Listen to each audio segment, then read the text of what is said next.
Αγαπητοί συνάδελφοι, σας καλωσορίζω για μια ακόμα Δευτέρα βράδυ στο 34ο webinar του Ελληνικού Δικτύου Διαβήτη στη Πρωτοβάθμια Φροντίδα Υγείας. Είναι μια μακρά διαδρομή που ξεκίνησε το 2022 και όμως έχουμε φτάσει αυτή τη στιγμή στα 34 διαδικτυακά σεμινάρια, τα οποία αποτελούν μια πολύτιμη βιβλιοθήκη, η οποία μπορείτε να τη βρείτε στο κανάλι μας στο YouTube, ανοιχτή και προσβάσιμη σε όλους. Είναι το πρώτο webinar για το 2026, το οποίο 2026 είναι και το έτος στο οποίο θα κάνουμε το δεύτερο πανελλήνιό μας συνέδριο, όπως βλέπετε στο φόντο πίσω από μένα, το οποίο θα γίνει στον ίδιο χώρο με πέρυσι, στα Λουκρίσια της Χαλκίδας, το κτήμα Αθηνών, 1 ώρα από την Αθήνα, 7 με 10 Μαΐου, Πέμπτη, Παρασκευή, Σάββατο, Κυριακή, όπως όλα τα συνέδρια, με πλούσια θεματολογία, στοχευμένη στην πρωτοβάθμια φροντίδα υγείας και με πολλούς και εκλεκτούς προσκεκλημένους συναδέλφους, ειδικούς στο χώρο, ο καθένας τους, και θα είναι ένα συνέδριο διαδραστικό και γεμάτο με κλινικά φροντιστήρια, όπου θα ανταλλάξουμε απόψεις και γνώσεις και γνώμες για την διαχείριση και του διαβήτη και της παχυσαρκίας στην πρωτοβάθμια φροντίδα υγείας, στα ιατρεία μας δηλαδή. Σήμερα θα μιλήσουμε για το διαβήτη και τις καινούριες κατευθυντήριες οδηγίες, πώς αυτές διαμορφώνουν το τοπίο για το 2026. Βλέπετε ότι οι εξελίξεις τρέχουν πολύ γρήγορα. Η πληθώρα των μελετών και των δεδομένων που μας κατακλείζουν είναι μεγάλη, και στο διαβήτη και στο χώρο της παχυσαρκίας, γιατί αυτά είναι αλληλοσυγκοινωνούντα δοχεία. Με αποτέλεσμα ότι εμείς αυτό που προσπαθούμε να κάνουμε είναι να τα μεταφράζουμε αυτά γρήγορα, έγκαιρα, και να έχουν ανταπόκριση για την πρωτοβάθμια φροντίδα υγείας, για την πρακτική, την κλινική που κάνουμε στα ιατρεία μας. Σήμερα θα μας μιλήσει ο κύριος Μελιδώνης. Δεν θα τον δείτε οπτικά, διότι έχει ένα πρόβλημα με την κάμερά του, αλλά θα τον ακούσετε και θα δούμε την παρουσίασή του. Δεν χρειάζεται να σας παρουσιάσω τον Ανδρέα το Μελιδώνη. Είναι δάσκαλος όλων μας. Πριν από λίγο ολοκλήρωσε το 30 με πολλά θαυμαστικά για 30η χρονιά της ημερίδας μεταβολισμού, που διοργανώνει με μεγάλη επιτυχία κάθε χρόνο τέτοια εποχή. Θα μας παρουσιάσει λοιπόν πώς διαμορφώνεται το τοπίο στο Δαχαρό Διαβήτη του 2026. Μετά θα μιλήσει ο εκλεκτός συνάδελφος ο Βασίλης ο Παπαλής, ο οποίος θα μας παρουσιάσει από την πλευρά του Γενικού Γιατρού τις οδηγίες, ειδικά για την Άντα, πώς έχουν διαμορφωθεί σχέση με τις περσινές, ποιες είναι οι αλλαγές δηλαδή. Και παράλληλα θα έχουμε και κάποιες ερωτήσεις. Το ξέρετε πώς είναι άλλωστε το στυλ των διαδικτυακών σεμιναρίων, το οποίο με το scroll down που θα κάνετε στην οθόνη θα τσεκάρετε την απάντηση που θεωρείτε σωστή, και μετά θα κλείσουμε αφού απαντήσουμε ό,τι ερωτήσεις και απορίες έχετε και ό,τι θέλετε να συζητήσετε, και με τις σωστές απαντήσεις που θα τις σχολιάσει ο κύριος Μελιδώνης και εμείς. Λοιπόν, δίνω το λόγο στον κύριο Μελιδώνη. Κύριε Μελιδώνη, μπορείτε να κάνετε share την οθόνη σας, να ξεκινήσει.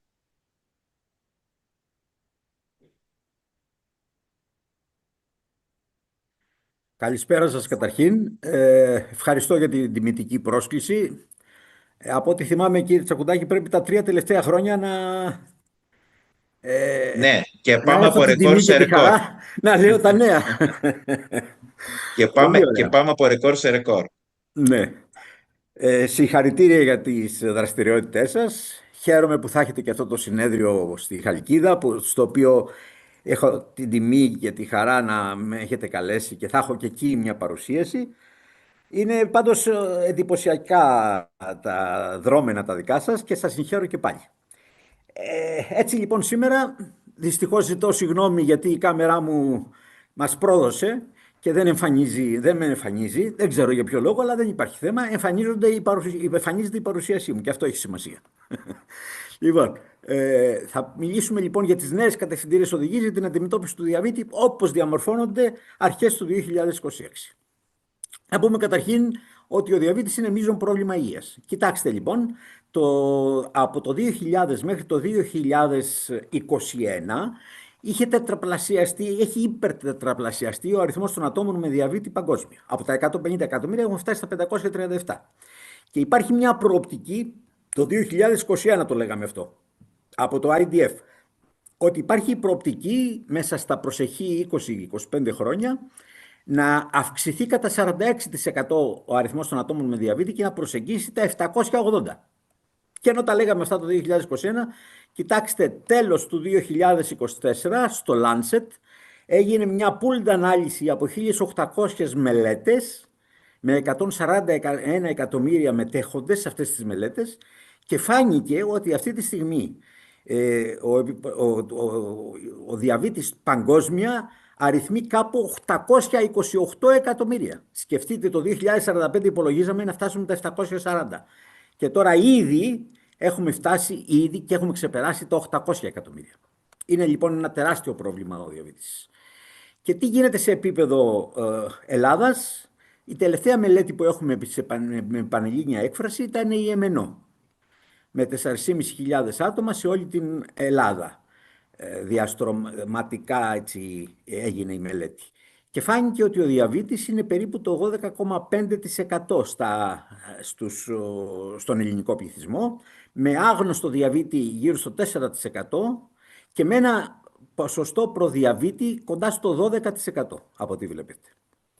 Και ενώ έτσι έχουν τα πράγματα, πάλι νέα μελέτη, την οποία κάναμε μαζί με την κυρία Κολοβού σε 7.500 άτομα, προσπαθώντας με αυτή τη μελέτη να δούμε ποιος είναι ο επιπολασμός της οικογενούς υπερχολυστερινεμίας στην Ελλάδα. Είναι η GRFH, έτσι λέγεται αυτή η μελέτη, και μέσα σε όλα τα άλλα είδαμε και τους παράγοντες κινδύνου. Και είδαμε λοιπόν όσον αφορά τον προδιαβήτη ότι ήδη στην Ελλάδα είναι 25,5%.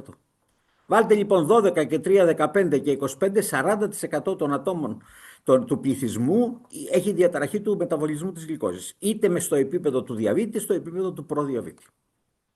Και βεβαίως το μεγάλο πρόβλημα στο διαβήτη, όπως γνωρίζετε όλοι σας, είναι οι χρόνιες επιπλοκές του διαβήτη.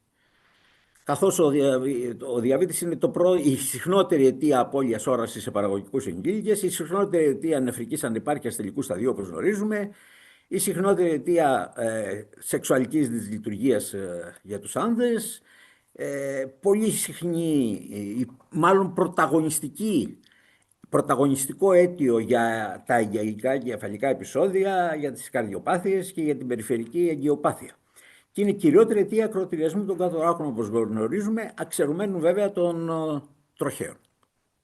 Έτσι, για αυτούς όλους τους λόγους, όπως είναι γνωστό, από το 1990 και μετά, οι μεγάλες επιστημονικές εταιρείες με διάφορες έτσι κομβικές μελέτες προσπάθησαν να εχνηλατήσουν τα βήματα της αντιδιαβητικής αγωγής και της συμπεριφοράς μας που πρέπει να έχουμε για την αντιμετώπιση του διαβήτη. Και είναι γνωστές αυτές οι μελέτες που βλέπετε, DCCT στο διαβήτη τύπου 1, UKPDS στο διαβήτη τύπου 2, η Στίνο που έδειξε την αξία της πολυκεντρικής παρέμβασης και διάφορες άλλες μελέτες, Accord, Advanced, VAT, EPAREC, τα γνωρίζετε όλα αυτά. Είναι οι μελέτες καρδιακής ασφάλειας, όπως γνωρίζουμε, που επευλήθηκαν μετά από το 2008 από το FDA και έδειξαν την αξία των νέων αγωγών όσον αφορά τις καρδιαγγειακές τους επιπλοκές, όσον αφορά την καρδιαγγειακή μάλλον συμμετοχή, αν είναι ωφέλιμες ή αν είναι ουδέτερες οι δράσεις τους όσον αφορά τα καρδιαγγειακά. Και για να καταλήξουμε σήμερα, αυτό που έχουμε το πιο νέο αυτή τη στιγμή, που είναι οι οδηγίες του Άντα 2026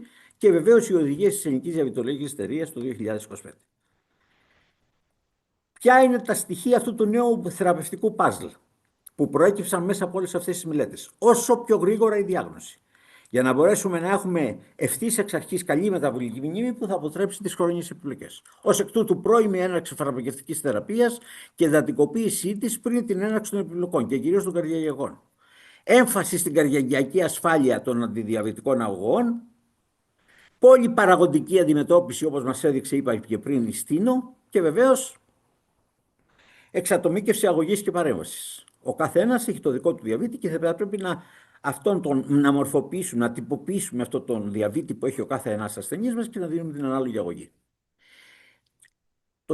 Τα τελευταία 3 χρόνια έχει προσθεθεί και αυτό το τετράπτυχο για την πρόληψη των επιπλοκών. Ποιο είναι αυτό το τετράπτυχο? Είναι 4 πτυχές. Πρώτον, η αγωγή για την ρύθμιση του διαβήτη. Η αγωγή για την μείωση του σωματικού βάρους, καθώς το 80% των ατόμων με διαβήτη, το 80-85% είναι υπέρβαροι ή παχύσαρκοι. Έτσι έχει πολύ μεγάλη σημασία η μείωση του σωματικού βάρους.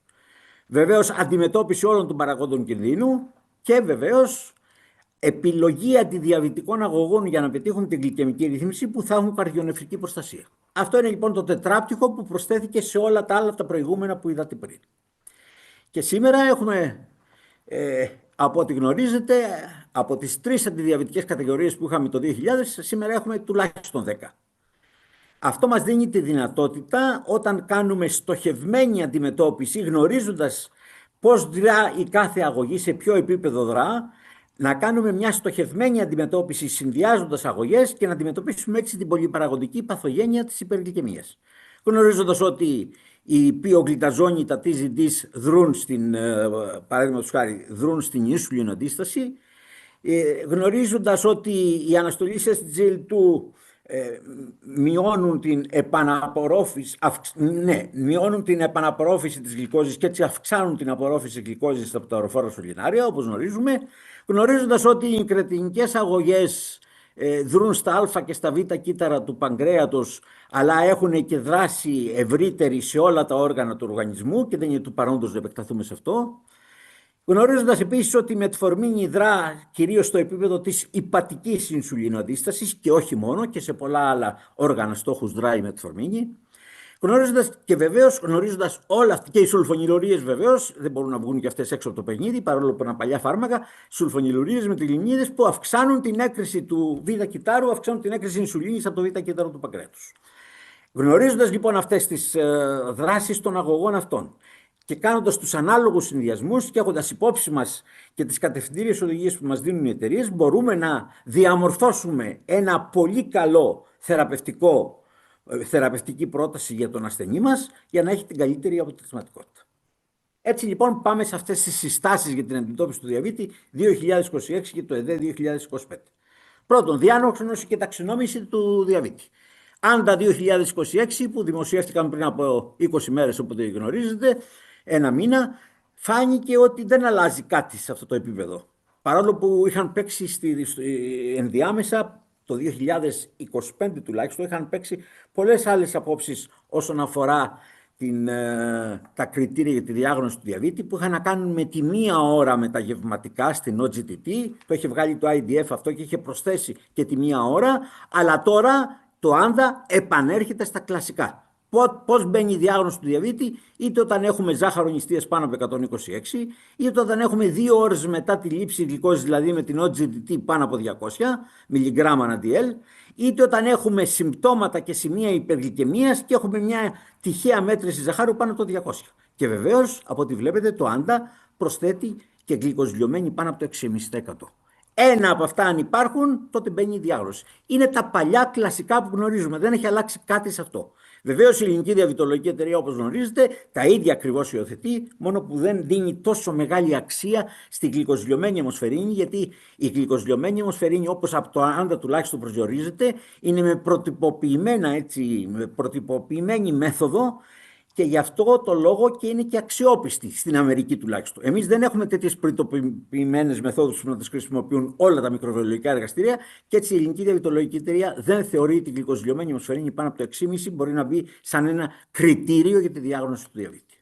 Όσον αφορά το διαβήτη τύπου 1, βλέπετε τι λέει το άντα το 2021-26, ότι κάνουμε screen στους προσηματικούς πιθανούς διαβητικούς τύπου 1 κάνοντας τα αυτοαντισώματα. Δηλαδή αν ο διαβητικός μας έχει τα γνωστά 3P που λέμε, που γνωρίζετε όλοι σας, πολυδιψία, πολυουρία, αποφαγία, δηλαδή έχει κλινική εικόνα, έχει ένα σε πεπτίδιο που είναι κάτω από το 0,1 νανογράμμα ανά ml και έχει αυτοαντισώματα, όπως λέει εδώ η άντα, είτε έναντι σουλίνης, είτε έναντι τα αντιγκάντ όπως λέμε, είτε τα EA2, είτε τα Zinc Transporter 8, αν έχει κάποιο από τα αντίσωμα από αυτά, τότε ή 1 ή 2, τότε μπαίνει η διάγνωση του διαβήτη τύπου 1. Πότε κάνουμε ένα τέτοιο screening για το διαβήτη τύπου 1 σε όλους αυτούς που έχουν υπάρχει οικογενειακό ιστορικό διαβήτη τύπου 1 ή έχουν αυξημένο γενετικό κίνδυνο. Στα άτομα που θα βρούμε ένα ή περισσότερα από αυτούς που είναι πιθανοί διαβητικοί τύπου 1. Αν θα βρούμε λοιπόν ένα ή περισσότερα αυτοαντισώματα, τότε θα πρέπει να κάνουμε και γλυκοζηλιωμένη αιμοσφαιρίνη OGTT για να μπορέσουμε να δούμε αν υπάρχει stage 3 του διαβήτη τύπου 1, over δηλαδή διαβήτης τύπου 1. Και μάλιστα προτείνουν για πρώτη φορά αυτό ακούστηκε και στο ESD το 2025 το Σεπτέμβριο και το προτείνει τώρα πια επίσημα και η Άντα. Όταν θα έχουμε νέο άτομο, έτσι, νέον ενήλικα ή έφηβο ή νέο ενήλικα, ο οποίος έχει πιθανόν διαβήτη τύπου 1, έτσι, τότε θα κάνουμε τα αυτοαντισώματα. Αν τα αυτοαντισώματα είναι θετικά, είναι διαβήτης τύπου 1. Αν τα αυτοαντισώματα είναι αρνητικά, δεν βρίσκουμε αυτοαντισώματα και έχει αυτή τη συμπτωματολογία ο υποψήφιος ασθενής μας, τότε κοιτάμε ποια είναι η ηλικία. Αν η ηλικία του είναι κάτω από το 35 και κάνουμε τεστ ψεπεπτίδιο και το ψεπεπτίδιο είναι κάτω από το 200 πικομόλ ανά λίτρο, που σημαίνει κάτω από το 0,2 νανογράμμα ανά ml, όπως τα γνωρίζετε, τότε είναι η διάγνωση διαβήτη τύπου 1. Αν όμως το ψεπεπτίδιο είναι πάνω από το 200, τότε δεν βάνουμε διάγνωση διαβήτη τύπου 1, αλλά ψάχνουμε για μονογονιδιακό διαβήτη. Το ίδιο είναι αν δεν έχουμε καθόλου κριτήρια για διαβήτη τύπου 2 ή δεν έχουμε άλλα κριτήρια για διαβήτη τύπου 1, τότε και είναι το ψεπεπτίδιο, επαναλαμβάνω, πάνω από το 200, τότε θα πρέπει πάλι να κάνουμε τον έλεγχο για μονογονιδιακό διαβήτη. Και όταν λέμε μονογονιδιακό διαβήτη, κυρίως εννοούμε το μότι. Εάν η ηλικία του ασθενούς μας είναι πάνω από τα 35, τότε θα πρέπει να δούμε το ψεπεπτίδιο, και αν το ψεπεπτίδιο είναι κάτω από το 200 και έχει τη συμπτωματολογία που περιγράψαμε, κάτω από το 200 πικομόλ, τότε είναι διαβήτης τύπου 1. Εάν έχει μεταξύ 200 και 600, τότε δεν είναι πάλι διαβήτης τύπου 1, ούτε διαβήτης τύπου 2, είναι μια γκρίζα ζώνη, όπου και σε αυτή την γκρίζα ζώνη μπορεί να είναι και ο μονογονιδιακός διαβήτης, να είναι άλλο, μπορεί να είναι και το λάντα το λεγόμενο, που είναι ένας αυτοάνωσος βραδίας, έτσι, δράσεως και ενάρξεως, αυτοάνωσος διαβήτης, που μπορεί να είναι ακριβώς το λάντα. Αν όμως είναι πάνω από τα 600 πικομόλ ανά λίτρο το ψεπεπτίδιο, τότε είναι ο διαβήτης τύπου 2. Αυτή είναι λοιπόν η ταξινόμηση σήμερα που ισχύει από πλευρά ΣΑΤ. Και όσον αφορά τα μονογονιδιακά, το μονογονιδιακό διαβήτη, όπως είπαμε, είναι δύο τύποι. Ο ένας είναι ο νεογνικός διαβήτης που παρουσιάζεται στους πρώτους 6 μήνες κατά το άντα, και όχι μόνο κατά το άντα, κατά τα τελευταία χρόνια με τα δεδομένα που έχουμε. Ο ένας είναι ο νεογνικός διαβήτης και ο άλλος είναι ο μότι, ο οποίος κληρονομείται με τον αυτόσωμο επικρατούντα χαρακτήρα και τις πάει από γενιά σε γενιά. Προχωράμε λοιπόν μετά από αυτή την ταξινόμηση. Τι νέα έχουμε από πλευράς γλυκαιμικής ρύθμισης? Τι ισχύει σήμερα το 2026? Όσον αφορά τη γλυκαιμική ρύθμιση, γνωρίζουμε από τις μεγάλες μελέτες DCCT και EPDS ότι η γλυκαιμική ρύθμιση μειώνει ως και 70% τον κίνδυνο μικροαγγειακών επιπλοκών. Υπήρχε ένα θέμα λίγο τι γίνεται με τις μακροαγγειακές επιπλοκές. Ήρθε μια μετανάλυση 8 προοπτικών τυχεοποιημένων μελετών το 2020, η οποία έδειξε ότι η εντατική γλυκαιμική ρύθμιση versus συμβατική όσον αφορά τα MACE, δηλαδή τα μείζωνα καρδιαγγειακά συμβάματα, είχε σαν αποτέλεσμα μια σημαντική μείωση 14% του κινδύνου εμφάνισης MACE με την εντατική γλυκαιμική ρύθμιση. Και ιδιαίτερα στα άτομα πρωτογενούς πρόληψης, στα άτομα δηλαδή με διαβήτη που δεν είχαν ιστορικό καρδιαγγειακής νόσου, εκεί τότε το odds ratio ήταν 0,64. Δηλαδή έχουμε μια 36% μείωση του κινδύνου εμφάνισης μειζώνων καρδιαγγειακών συμβαμάτων στα άτομα που έκαναν εντατική γλυκαιμική ρύθμιση. Άρα η γλυκαιμική ρύθμιση έχει την αξία της και διατηρείται συνέχεια. Βεβαίως, στα άτομα που είναι δευτερογενούς πρόληψης, δηλαδή τα άτομα που έχουν γνωστό καρδιαγγειακό ιστορικό, εκεί ίσως περισσότερη αξία για την πρόληψη των MACE, έχει περισσότερη αξία, είναι η επιλογή της αντιδιαβητικής αγωγής που κάνουμε προκειμένου να πετύχουμε την γλυκαιμική ρύθμιση. Έτσι, ποιες είναι οι οδηγίες όσον αφορά τους στόχους το 2026? Βλέπετε εδώ από το άντα ότι σε όλους, καταρχήν όταν είναι καλής υγείας, είναι νέοι άνθρωποι, ο στόχος είναι κάτω από το 6,5 και δεν έχουν επιπλοκές. Πάντως γενικά στα περισσότερα άτομα θα πρέπει ο στόχος να είναι κάτω από το 7. Σε αυτούς που είναι ηλικιωμένοι, αλλά είναι υγιείς ηλικιωμένοι όπως λέμε, τότε ο στόχος είναι κάτω από τα 7,5 γλυκοζηλιωμένοι. Σε αυτούς οι οποίοι είναι όμως ηλικιωμένοι, αλλά με προβλήματα, με συνοσιρότητες και με επιπλοκές, τότε επιδιώκουμε μια γλυκοζηλιωμένη κάτω από το 8. Ενώ σε αυτούς που είναι ηλικιωμένοι με πολλές επιπλοκές και με κακή υγεία, τότε δεν μετράει σε αυτή την περίπτωση η γλυκαιμική ρύθμιση και ο γλυκαιμικός στόχος, αλλά μετράει η προσπάθεια για αποφυγή των οξύων επιπλοκών. Και όσον αφορά το CGM, τη συνεχή καταγραφή δηλαδή, βλέπετε ποιοι είναι οι στόχοι. Δείχνω εδώ τους στόχους του ΕΔΕ 2025, που είναι οι ίδιοι με τους στόχους που είδατε πριν του Άντα 2026. Δεν αλλάζει κάτι δηλαδή στους στόχους. Ποιοι είναι οι στόχοι? Time range, δηλαδή χρόνος εντός στόχου πάνω από το 70%, σε αυτούς που έχουν CGM, δηλαδή έχουν την αυτόματη, τη συνεχή καταγραφή. Time above range, βλέπετε, δηλαδή χρόνος πάνω από το στόχο, που ο στόχος είναι 70 με 180 όπως γνωρίζετε. Πάνω από το 180 λοιπόν να είναι κάτω από το 25%, και time below range, δηλαδή στόχος να είναι κάτω από το 70 mg/100, τότε το time below range είναι 4% από ό,τι βλέπετε. Και εξατομικεύονται λίγο αυτοί οι στόχοι ανάλογα με τις καταστάσεις. Παραδείγματος χάρη, όταν είναι η κοίηση, εκεί δεν έχουμε time in range 70 με 180 και πρέπει να είναι πάνω από το 70%. Εκεί έχουμε time in tight range, δηλαδή 70 με 140. Καταλάβατε, εκεί αλλάζει λίγο το τοπίο. Αλλά και γενικά σε όλες τις καταστάσεις κάπως εξειδικεύονται λιγότερο ή περισσότερο αυτοί οι στόχοι, που είναι γενικοί στόχοι από την ΕΔΕ και από το ΆΝΤΑ. Πάμε λοιπόν στο πρώτο θεραπευτικό βήμα. Πρώτο θεραπευτικό βήμα, είτε ο ασθενής μας είναι πρωτογενούς πρόληψης, χωρίς εγκατεστημένη δηλαδή νόσο, καρδιαγγειακή νόσο, είτε είναι με εγκατεστημένη καρδιαγγειακή νόσο, αυτό που πριτανεύει είναι η αλλαγή του τρόπου ζωής. Δίαιτα, άσκηση, ρύθμιση βάρους, εκπαίδευση, υποστήριξη στην αυτοδιαχείριση. Και εδώ υπάρχουν συγκεκριμένες οδηγίες από το ΆΝΤΑ το 2026, όπου λέει πως ότι πρέπει να προσπαθούμε με αυτή την lifestyle modification, με αυτή την τροποποίηση δηλαδή του lifestyle, θα πρέπει να προσπαθήσουμε να βάλουμε σαν στόχο μια μείωση τουλάχιστον 7% του αρχικού σωματικού βάρους. Και να δώσουμε οδηγίες για 150 λεπτά μέτριας έντασης φυσική άσκηση, σωματική δραστηριότητα, 150 λεπτά την εβδομάδα. Οδηγίες προς τα άτομα με διαβήτη. Επίσης, ένα που έχει ενδιαφέρον, τα τρία τελευταία χρόνια οι Αμερικάνοι έχουν σαν πρώτο πρότυπο έτσι, διατροφής που πρέπει να εφαρμοστεί και στα άτομα με διαβήτη, τη μεσογειακή διατροφή. Έτσι, βλέπετε, το επισημαίνουν ιδιαίτερα, και αυτό έχει μεγάλη σημασία για μας, που είμαστε κατά κάποιο τρόπο, εμείς εμφανίσαμε για πρώτη φορά τη μεσογειακή διατροφή τότε με τη μελέτη των 7. Από εκεί πέρα δεν ξέρω πόσο σήμερα την εφαρμόζουμε, αλλά πάντως οι Αμερικάνοι λένε μεσογειακό πρότυπο διατροφής. Είναι σαφές. Και κάτι άλλο που λένε οι Αμερικάνοι. Λένε, και το υποστηρίζουμε και εμείς βέβαια από πέρυσι, εκπαίδευση και υποστήριξη διαχείριση του διαβήτη. Πρέπει να εκπαιδεύουμε το άτομο με διαβήτη και να του μαθαίνουμε πώς θα διαχειρίζεται το διαβήτη του. Όσον αφορά τις υπογλυκαιμίες του, όσον αφορά την παρακολούθησή του, όσον αφορά τις εξετάσεις που θα πρέπει να κάνει για την πρόληψη των επιπλοκών και 1000 άλλα πράγματα που πρέπει να απαντηθούν στα άτομα με διαβήτη από εμάς.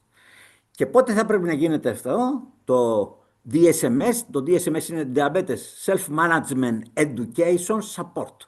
Εκπαίδευση και υποστήριξη διαχείριση του διαβήτη. Πότε πρέπει να γίνεται αυτό? Στη διάγνωση, ετησίως, έτσι. Να σεβόμαστε σε αυτή την επικοινωνία που θα έχουμε με τον ασθενή μας, προκειμένου να τον εκπαιδεύσουμε και να τον υποστηρίξουμε, να σεβόμαστε τις αξίες του, τις ιδιαιτερότητες του, τις ανησυχίες του, να έχουμε ειδική γλώσσα σε αυτόν που δεν θα τον απορριθμίσει, δεν θα τον αποδιαργανώνει, δεν θα τον απογοητεύει, αλλά ίσα ίσα θα τον ενθαρρύνει για να ακολουθήσει αυτά τα οποία του προτείνουμε.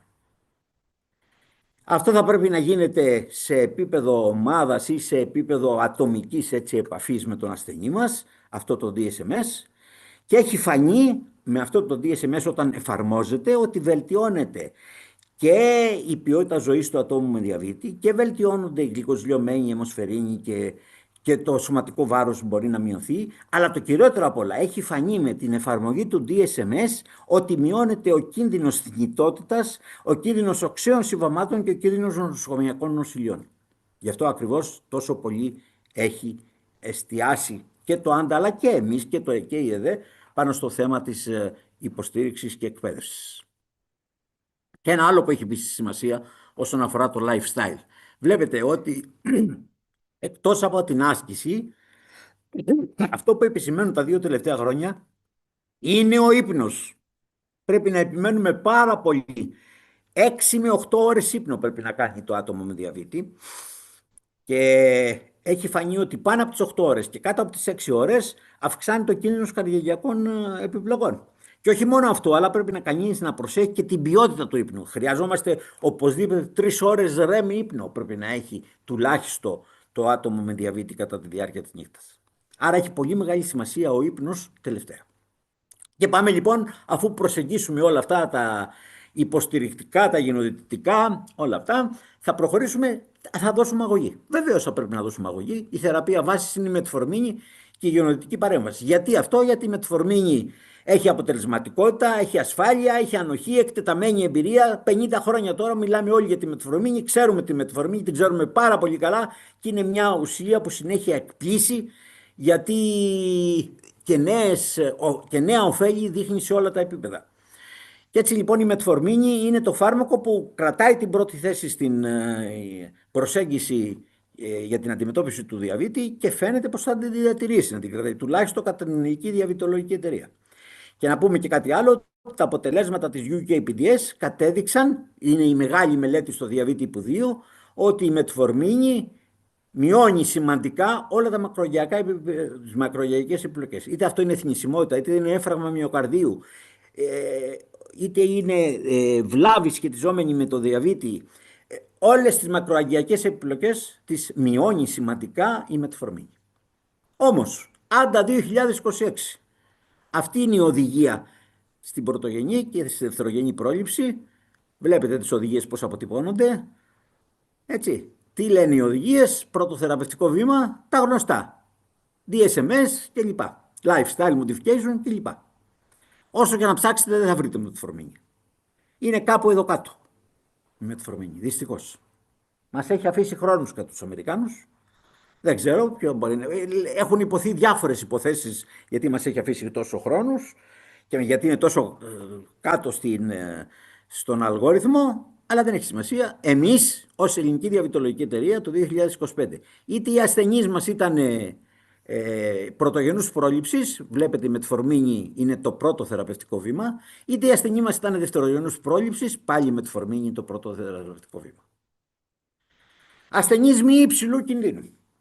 Ας δούμε λοιπόν τους ασθενείς που είναι πρωτογενούς πρόληψης, όπως λέμε, χωρίς εγκατεστημένη δηλαδή αθυροσκληρική καρδιακή νόσο, είτε καρδιακή ανεπάρκεια είτε χρόνια νεφρική νόσο. Τι λέει η ΕΔΕ το 2025? Πάλι το γνωστό DSMS, lifestyle modification και metformin. Και προσέξτε, έχουμε και αυτό στο πρώτο θεραπευτικό βήμα.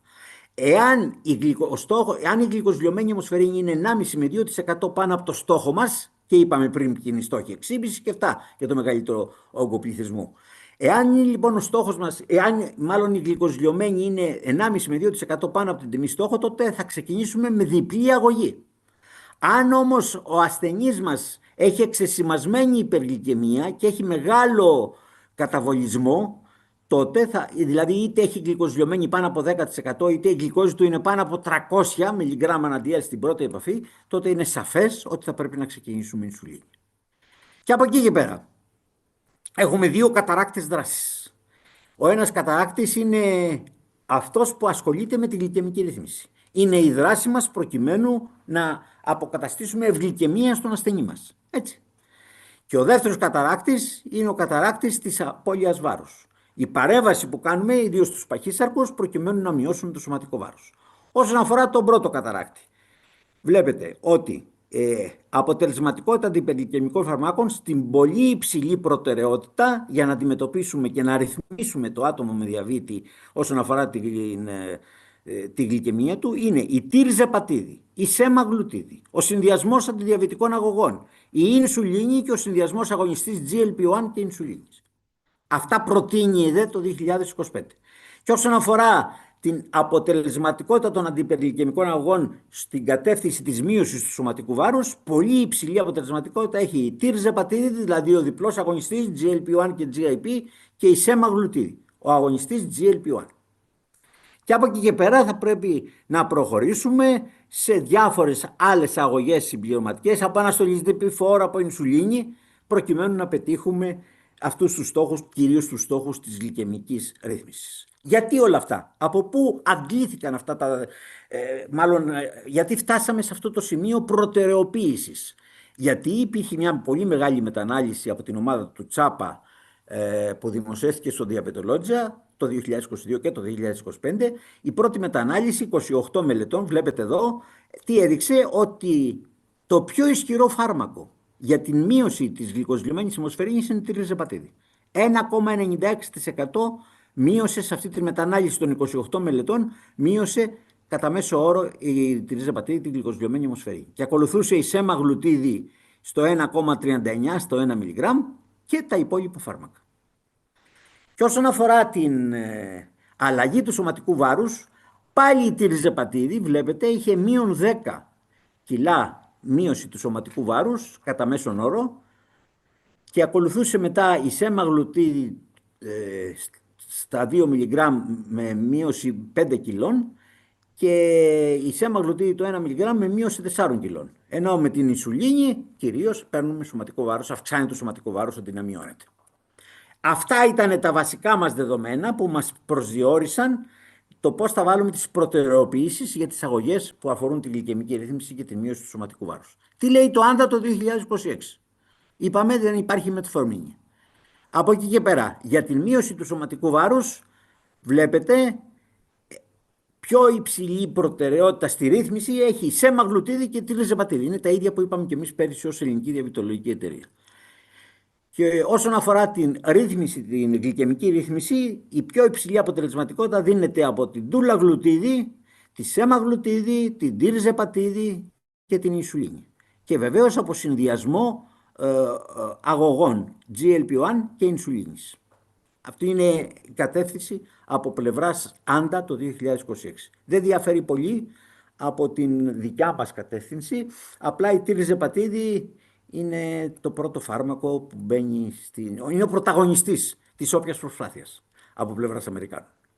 Όμως μην ξεχνάμε σε όλα αυτά τα πολύ ωραία που κάνουμε μνήα όλων των νέων αγωγών και βάσει των νέων αγωγών και των νέων μελετών τους προσδιορίζουμε αυτές τις προτεραιοποιήσεις που είπαμε πριν.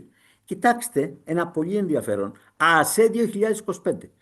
Είναι οι ενδοκρινολόγοι της Αμερικής, το ΑΣΕ, το 2025. Προσπάθησαν να βρουν το safety, πόσο αυτές οι αγωγές, τι σχέση έχουν με την ασφάλεια και το προφίλ τους να δούνε. Και τι είδανε? Η πιο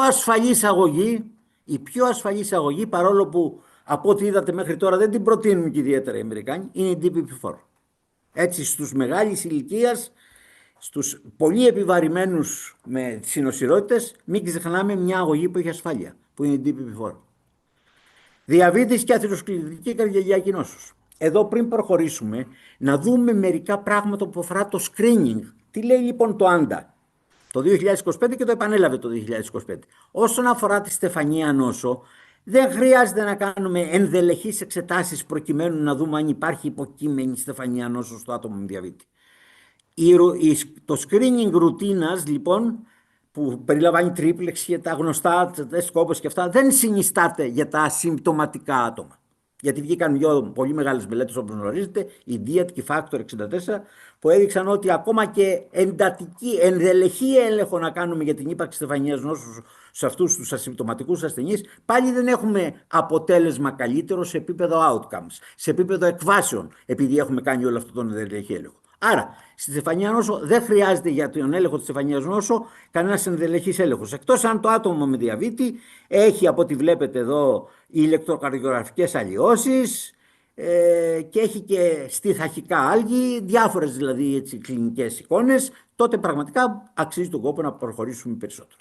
Όσον αφορά την καρδιακή ανεπάρκεια, σε όλα τα άτομα, βλέπετε τι λένε οι Αμερικάνοι, σε όλα τα άτομα με διαβήτη που έχουν αυξημένο κίνδυνο για συμπτωματική και συμπτωματική καρδιακή ανεπάρκεια, σε όλα αυτά θα πρέπει να μετρήσουμε NT-proBNP. Και αν το NT-proBNP είναι αυξημένο, είναι πάνω από το 125, τότε πραγματικά θα πρέπει να προχωρήσει το άτομο με διαβήτη να υποβληθεί σε τρίπλεξη καρδιάς. Και όσον αφορά την περιφερική αρτηριακή νόσο, κοιτάξτε τι λένε, screening σε όλα τα άτομα που είναι πάνω από τα 65 και έχουν και οποιαδήποτε μικροαγιοπαθητική νόσο. Και πώς γίνεται αυτό το screening? Με το ABI, το σφυροβραχιόνιο δείκτη, Brachial Index Testing. Και εδώ λοιπόν όσον αφορά τις αγωγές στην αθυροσκληροτική καρδιαγγειακή νόσο, εδώ είμαστε μεγάλη έτσι ιστορία των CVOTs, των μεγάλων μελετών καρδιαγιακής ασφάλειας που σας είπα και πριν, από το 2008 και μετά ζητάει το FDA για τις νέες αγωγές. Τι έχουν δείξει? DPP4, καρδιαγιακή ασφάλεια. Risk ratio στη μετανάλυση των μελετών αυτών, του DPP4, 1 risk ratio. Άρα ούτε καρδιαγιακό όφελος, ούτε καρδιαγιακή ζημιά. Απόλυτη καρδιαγιακή ασφάλεια. Όσον αφορά τα GLP-1, γνωρίζουμε σήμερα ότι όλα τα GLP-1, τα εβδομαδιαία, τα long-term δράσεις, έτσι, αυτά όλα μειώνουν τον κίνδυνο των MACE. Και όχι μόνο αυτό, γνωρίζουμε επίσης ότι μειώνεται και ο κίνδυνος αγκιακού εγκεφαλικού επεισοδίου με τα GLP-1 και μειώνεται και ο κίνδυνος καρδιαγιακής θνησιμότητας. Γιατί όλα αυτά? Γιατί τα GLP-1, όπως γνωρίζετε, έχουν πάρα πολλές δράσεις, δρώντας στους υποδοχείς των GLP-1. Οι αγωνιστές έχουν πολύ καλές δράσεις και κυριότερες δράσεις όμως, για να μην σας τρώω το χρόνο τώρα με όλη αυτή την ανάλυση που δεν χρειάζεται, είναι οι αντιαθυροσκληρωτικές δράσεις. Έχουν σημαντικές αντιαθυροσκληρωτικές δράσεις. Αναστολή SGLT2. Τι έδειξαν στην μετανάλυση των μελετών τους? Hazard ratio 0,90. Που σημαίνει, και με το διάστημα εμπιστοσύνης 0,85 έως 0,95, που σημαίνει στατιστικά σημαντική μείωση κατά 10% των MACE με τη χρήση των SGLT2. Και μάλιστα έχουμε μια σειρά από μελέτες, CVOTs μελέτες και μελέτες προοπτικές στοιχειοποιημένες, που έχουν δείξει ότι όσον αφορά την καρδιακή ανεπάρκεια και όσον αφορά και την χρόνια νεφρική νόσο, όλοι οι αναστολές SGLT2 μειώνουν σημαντικά τον κίνδυνο νοσηλείας για καρδιακή ανεπάρκεια και τον κίνδυνο εξέλιξης της χρόνιας νεφρικής νόσου. Γιατί αυτό? Γιατί έχουν και αυτοί οι αναστολές SGLT2 πάρα πολλές ωφέλιμες δράσεις. Δύο θα πω μόνο που είναι οι πιο σημαντικές. Η μία είναι η αιμοδυναμική δράση που έχουν και η δεύτερη δράση είναι η βιοενεργητική στο μυοκαρδιακό κύτταρο. Έτσι, η ΕΔΕ 2025 για την αθυροσκληρωτική καρδιαγιακή νόσο, από ό,τι βλέπετε, είναι το γνωστό στην αρχή lifestyle modification, DSMS και metformin, και βεβαίως από εκεί και πέρα, εάν υπάρχει αθυροσκληρωτική καρδιαγιακή νόσος, τότε θα πρέπει να δώσουμε GLP-1 ή αναστολέα στη GLP-2 και να δώσουμε μετά στην πορεία και συνδυασμό αυτών. Είναι να δώσουμε και πιογλυταζόνη ή και να δώσουμε μετά αναστολέα DPP4 ή βασική ινσουλίνη αν χρειάζεται, και όσον αφορά τις σουλφονιλουρίες, μόνο τον διαμικρό. Επίσης η ΕΔΕ επισημαίνει ότι όσον αφορά τους ασθενείς που είναι υψηλού κινδύνου αλλά δεν έχουν ιστορικό καρδιαγιακής νόσου, το ίδιο ισχύει και για αυτούς όσον αφορά τις αγωγές που προτείνονται, αλλά είναι πιο αδύναμη σύσταση, γιατί δεν έχουμε μελέτες που να δείξουν ότι όλες αυτές οι νέες αγωγές μειώνουν σημαντικά τον κίνδυνο MACE στους ασθενείς που είναι αυξημένου κινδύνου, που δεν έχουν δηλαδή γνωστό καρδιαγιακό ιστορικό. Τι λέει το ΆΛΤΑ 2026? Σε όλους τους ασθενείς, βέβαια μην ψάχνετε για μετφορμή, το είπαμε αυτό, δεν το ξαναλέμε, σε όλους τους ασθενείς που έχουν είτε ιστορικό καρδιαγιακής νόσου, είτε είναι υψηλού κινδύνου, τότε σε όλους αυτούς τους ασθενείς εννοείται πως ότι θα δώσουμε GLP-1 ή SGLT2 ή το συνδυασμό τους. Διαβήτης τύπου 2 και καρδιακή ανεπάρκεια. Εδώ έχουμε τις γνωστές μεταναλύσεις των SGLT2 αναστολέων που έδειξαν σημαντική μείωση στη μετανάλυση, από ό,τι βλέπετε, κατά 33% του κινδύνου νοσηλείας με τη χορήγηση των SGLT2 αναστολέων. Και όχι μόνο αυτό, στις dedicated μελέτες, δηλαδή στις μελέτες καρδιακής ανεπάρκειας, που είναι μόνο ασθενείς που έχουν καρδιακή ανεπάρκεια, είτε είναι διαβητικοί είτε είναι μη διαβητικοί, σε αυτές τις dedicated λοιπόν μελέτες φάνηκε ιδιαίτερα σημαντικό όφελος από τη χρήση των SGLT2 αναστολέων. Και μάλιστα σε δύο μελέτες που είναι η Deliver και η Emperor Preserved φάνηκε σημαντική μείωση του πρωτογενούς τελικού σημείου, που ήταν ο καρδιαγιακός θάνατος κυρίως και η καρδιακή ανεπάρκεια. Φάνηκε σημαντική μείωση λοιπόν του πρωτογενούς τελικού σημείου στους ασθενείς που είχαν καρδιακή ανεπάρκεια preserved ejection fraction, με διατηρημένο κλάσμα εξώθησης. Και έτσι βρήκαμε για πρώτη φορά στους ασθενείς αυτούς που μέχρι τώρα είχαμε μόνο διούρηση να τους δίνουμε, βρήκαμε ότι πια οι SGLT2 αναστολής έχουν αξία και νόημα για τη χορήγησή τους. Όσον αφορά τους GLP-1 στην καρδιακή ανεπάρκεια, βλέπετε εδώ από την μετανάλυση των διαφόρων μελετών δεν φάνηκε σημαντικό όφελος. Όμως, η χρονιά που πέρασε είχαμε μια μελέτη SAMI trial με την τυρζαπατίδη στους ασθενείς που είχαν PEF, δηλαδή διατηρημένο κλάσμα εξώθησης και καρδιακής ανεπάρκειας, και παχυσαρκία. Και τι φάνηκε εκεί? Ότι το πρωτογενές τελικό σημείο που, επαναλαμβάνω, ήταν καρδιαγγειακός θάνατος ή χειροτέρευση της καρδιαγγειακής ανεπάρκειας, το πρωτογενές τελικό σημείο μειώθηκε κατά 38% με τη χορήγηση της ρεπατίδης μέσα σε ένα διάστημα παρακολούθησης 104 εβδομάδων.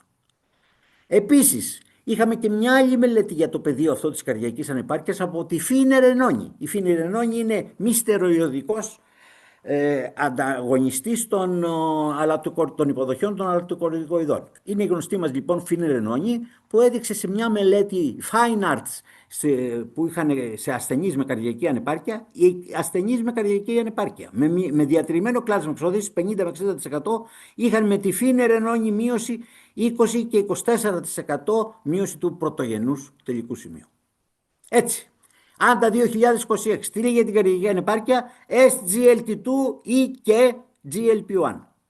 Μια και είχαμε αυτά τα δεδομένα που είδατε από πριν, από τη Summit. Παρόλο που δεν ήταν διαβητική, εν τούτης, οι Αμερικάνοι το έβαλαν και το SGLT2 και το GLP-1 για τους ασθενείς με καρδιακή ανεπάρκεια. Και προχωράνε ότι οι SGLT2 πια έχουν δείξει ότι είτε είναι μειωμένο κλάσμα εξώθησης, είτε είναι διατηρημένο κλάσμα εξώθησης της καρδιακής ανεπάρκειας, η SGLT2 είναι 1α η χορήγησή τους και το όφελός τους. Και από εκεί και πέρα, στους ασθενείς με διαβήτη τύπου 2 που έχουν και χρόνια νεφρική νόσο, τότε επίσης λέει να μπορούμε να συστήσουμε, να χορηγήσουμε τη φινερενόνη βάσει του fine arts που είδατε πριν. Η ΕΔΕ το 2025 έλεγε SGLT2 κυρίως. Και από εκεί και πέρα, στη δεύτερη φάση μπορούμε να προσθέσουμε GLP-1 αγωνιστή ή να προσθέσουμε αναστολέα DPP4 ή βασική ινσουλίνη. Και ας δούμε τώρα διαβήτη τύπου 2 και χρόνια νεφρική νόσο. Εδώ έχουμε τη γνωστή μετανάλυση των 8 προωτικών τυχεοποιημένων μελετών των SGLT2 που φάνηκε ιδιαίτερο όφελος όσον αφορά τη χρόνια νεφρική νόσο με τους SGLT2. Η σύνθετη νεφρική έκβαση μειώθηκε κατά 38% με τη χορήγηση των αναστολέων SGLT2. Και στις μελέτες dedicated, που ήταν μελέτες ασθενών με χρόνια νεφρική νόσο, και αυτές είναι οι Credence, DAPA, CKD, EMBA Kidney, που ήταν και σε ασθενείς με διαβήτη και σε ασθενείς χωρίς διαβήτη, αλλά που είχαν το κοινό χαρακτηριστικό ότι είχαν χρόνια νεφρική νόσο, και στις τρεις είχαμε θετικό πρόσημο. Με όλους τους αναστολείς SGLT2. Σε αυτό το πεδίο ήρθε και η μελέτη τη χρονιά που μας πέρασε, η Flow Trial με τη σεμαγλουτίδη 1 mg στους ασθενείς που είχαν χρόνια νεφρική νόσο και είχαν και διαβήτη τύπου 2 και φάνηκε σημαντική μείωση του σύνθετου σημείου που ήταν τα τελικά νεφρικά σημεία συν καρδιαγγειακός θάνατος κατά 24% με τη χορήγηση της σεμαγλουτίδης, μείωση των τελικών νεφρικών σημείων επίσης κατά 21%, μείωση του καρδιαγγειακού θανάτου κατά 29% και μείωση της κλίσης του GFR, βελτίωση δηλαδή της χρόνιας νεφρικής νόσου. Αυτά όλα τα σημαντικά αποτελέσματα ανέβασαν πολύ τη σεμαγλουτίδη στις οδηγίες για τη χορήγηση των αγωγών στη χρόνια νεφρική νόσου. Και βλέπετε λοιπόν, Άντα 2026 όσον αφορά το CKD, SGLT2 αναστολής ή και GLP-1. Και εδώ δέστε και αυτό, ξαναεπιμένω λίγο στο θέμα του φινερενόνης που έδειξε πολύ καλά αποτελέσματα και στη χρόνια νεφρική νόσο. Με διάφορες μελέτες, Fidelio, Figaro και αθροιστικά δεδομένα είχαμε τη Fidelity. Και τι φάνηκε, ότι η χορήγηση της φινερενόνης σε ασθενείς που είχαν χρόνια νεφρική νόσο και είχαν GFR πάνω από το 30, σε όλους αυτούς τους ασθενείς λοιπόν η χορήγηση της φινερενόνης είχε σαν αποτέλεσμα μείωση του πρωτογενούς τελικού σημείου που περιείχε και όλα τα νεφρικά τελικά σημεία. Γι' αυτό το λόγο βλέπετε από το KDIGO το 2024 και εξακολουθεί να είναι και το 2025 και 2026, βλέπετε μετά την SGLT2, τη μετφορμίνη θα πρέπει να προσθέσουμε και φινερενόνη σε αυτούς που έχουν ACR πάνω από 30.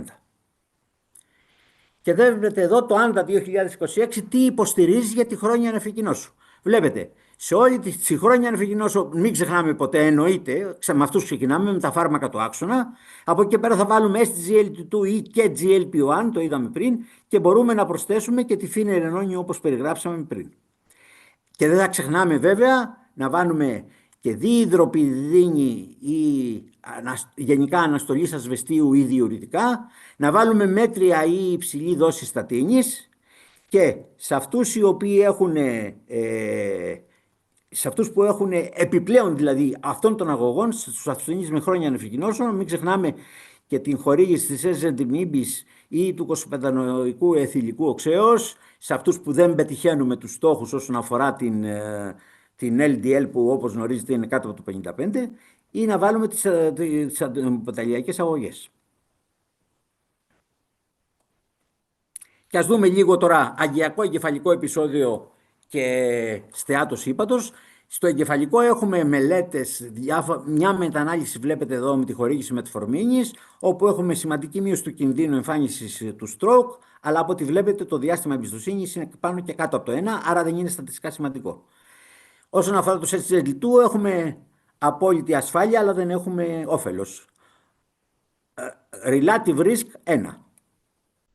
Όσον αφορά την πιογλυταζόνη, στη δευτερογενή πρόληψη των ΑΕ, δηλαδή στο ΑΕ που είναι εγκατεστημένα και βλέπουμε με την πιογλυταζόνη αν μειώνει το κίνδυνος επανεμφάνισης νέου ΑΕ, και έχουμε 3 τέτοιες μελέτες που στη μετανάλυση τους έδειξαν σημαντική μείωση με τη χορήγηση της πιογλυταζόνης κατά 32% του κινδύνου εμφάνισης δεύτερου εγκεφαλικού. Γι' αυτό το λόγο η ΕΔΕ το 2025 προτείνει για την πρόληψη των ΑΕ GLP-1 ή πιογλυταζόνη ή μετφορμίνη. Συν μετφορμίνη πάντα. Η μετφορμίνη παίζει πάντα παντού. Όσον αφορά για το MAST, δηλαδή τη στεάτωση ύπατος και την ίνωση ύπατος, όπως γνωρίζετε, βλέπετε το 2026 δίνονται αυτές οι οδηγίες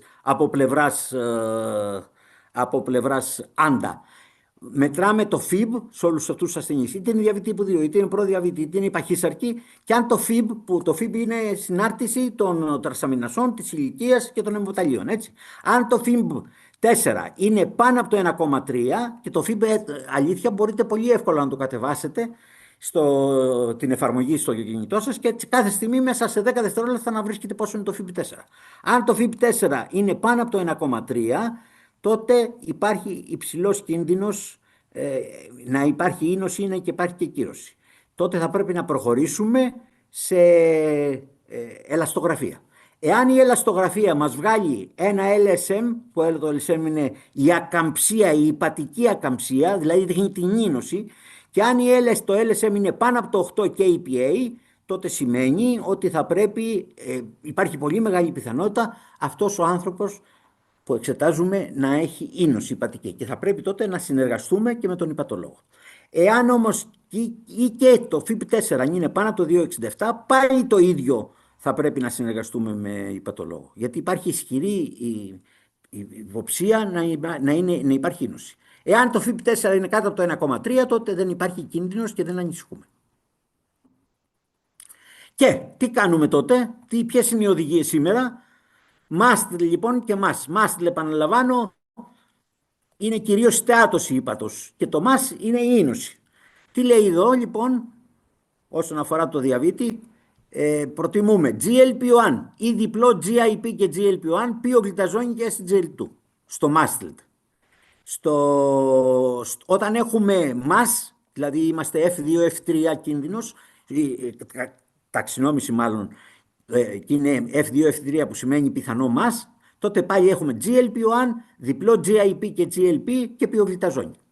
Και όταν είναι η κύρωση, όταν υπάρχει ο κίνδυνος κύρωσης, είτε είναι αντιρροπούμενη είτε είναι μη αντιρροπούμενη, τότε θα πρέπει να χρησιμοποιούμε κυρίως ινσουλίνη. Και βλέπετε εδώ πραγματικά στον μεγάλο πίνακα του Άντα το 2026, στο τέλος του πίνακα λέει αυτό που βλέπετε εδώ: εάν έχουμε η MAST θα πρέπει να χορηγούμε GLP-1, GIP και GLP-1 ή GIP και GLP-1 ή πιογλυταζόνη ή συνδυασμό του GLP-1 με πιογλυταζόνη. Και χορηγούμε ινσουλίνη μόνο στην περίπτωση της μη αντιρροπόμενης κύρωσης. Και πάμε λίγο ενέσιμες αγωγές και εντατικοποίηση αγωγής. Όταν φτάνουμε στη φάση των ενεσίμων αγωγών, από ό,τι ξέρετε εδώ και 2 χρόνια προτιμάμε τους αγωνιστές GLP-1.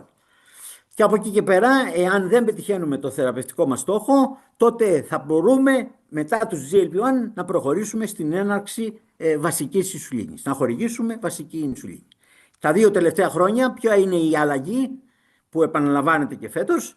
Η αλλαγή είναι ότι από τα GLP-1 μέχρι να φτάσουμε το basal bolus, δηλαδή βασική ινσουλίνη και προγευματικές ταχύες ινσουλίνες, σε όλο αυτό το διάστημα, σε όλη αυτή τη διαδρομή μάλλον, μπορούμε να χρησιμοποιούμε SGLT2, GLP-1 και μετφορμίνη. για να αποφύγουμε τον κίνδυνο των καρδιαγγειακών επιπλοκών.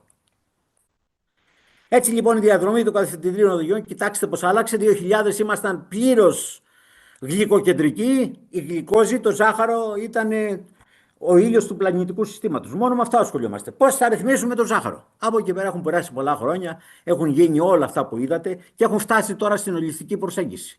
Που ποια είναι η ολιστική προσέγγιση? Είναι αυτή η τετράδα που είπαμε πριν, που είναι τα τελευταία 3 χρόνια. Θεραπεία για τη διαχείριση της υπερλικαιμίας, για τη διαχείριση του βάρους, για την αντιμετώπιση των παραγόντων κινδύνου και καρδιονεφρική προστασία για την αντιπερλικαιμική αγωγή με καρδιονεφρική προστασία.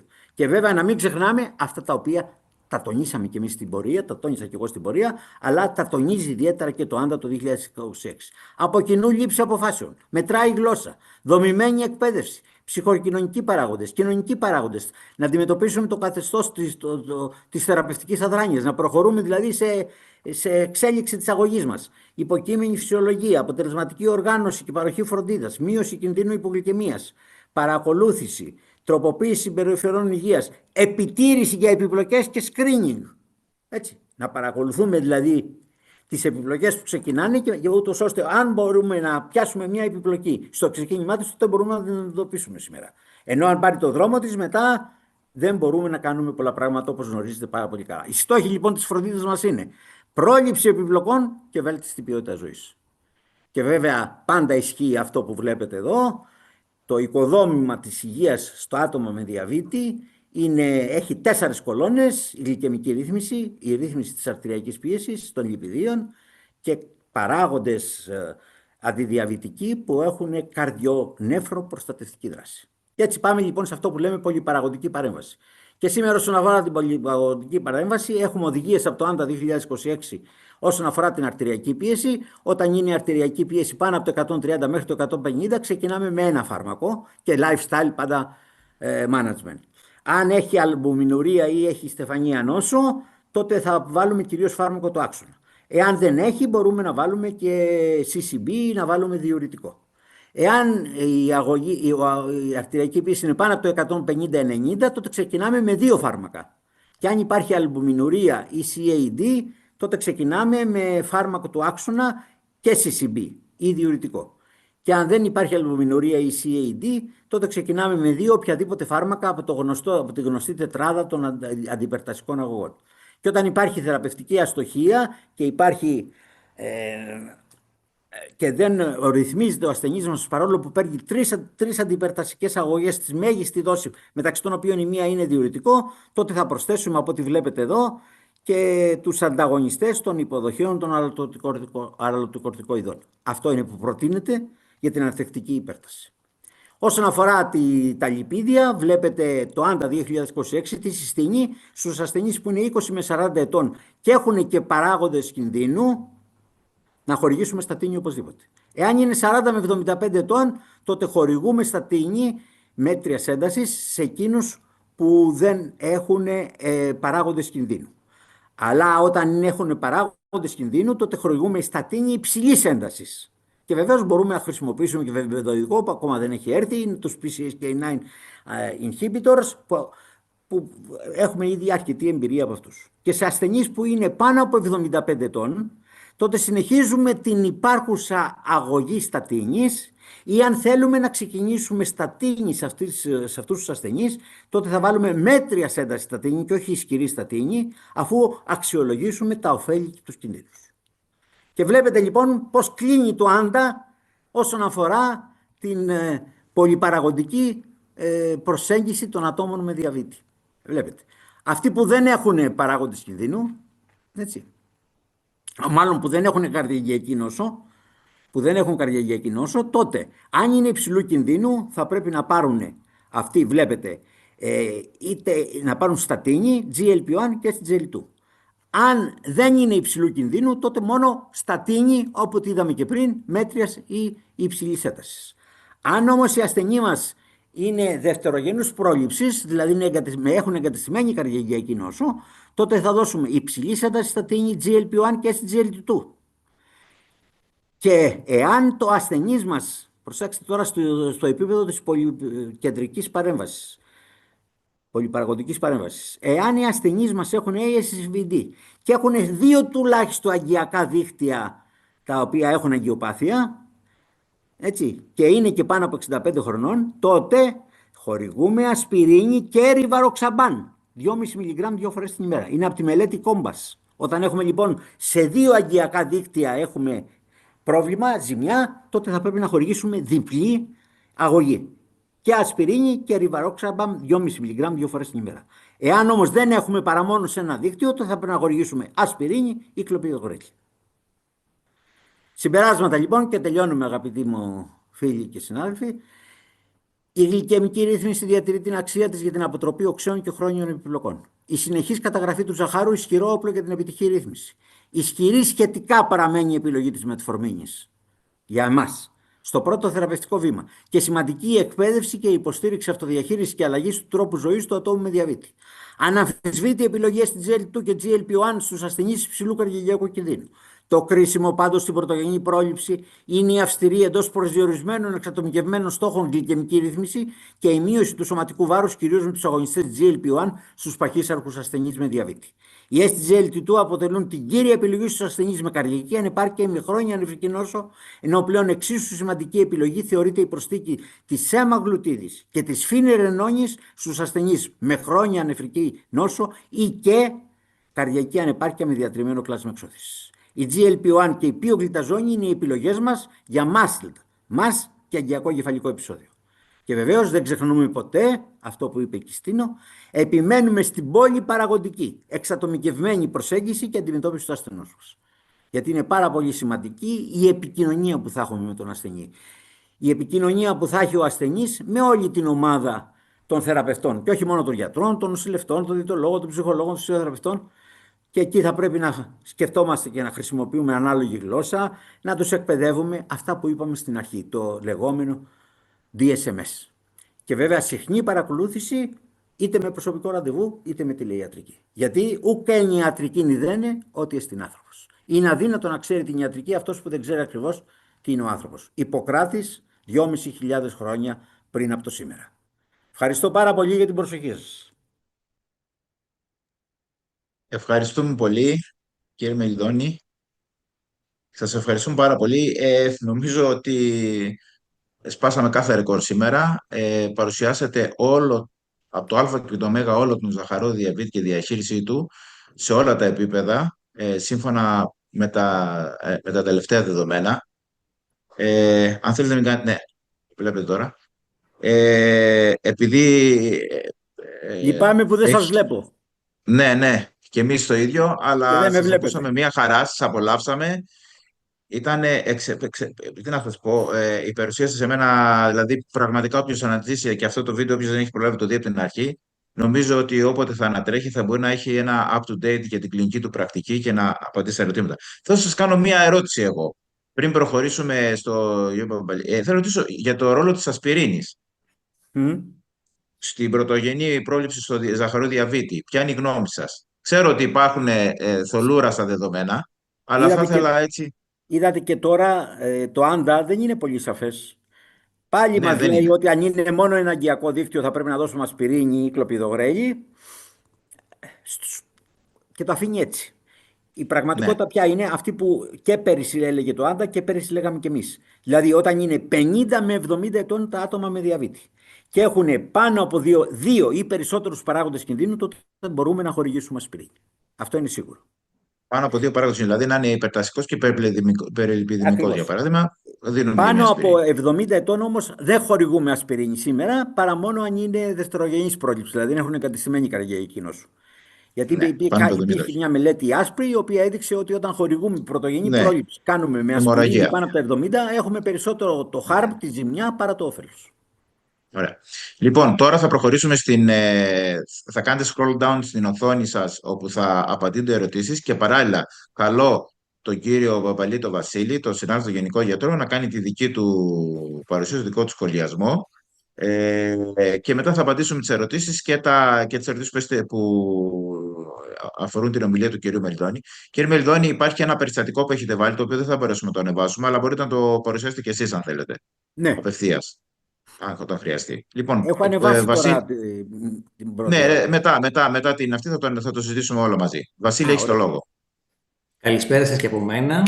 Καλησπέρα Νίκο, καλησπέρα σε όλους σας. Καλησπέρα. Ευχαριστώ πολύ για την τιμητική πρόσκληση να είμαι εδώ στο webinar και σχολιασμό.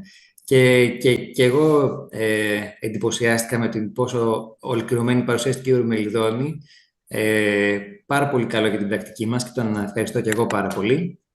Εγώ να εστιάσω κυρίως στις αλλαγές που υπάρχουν φέτος που αφορούν στη δική μας κλινική πράξη.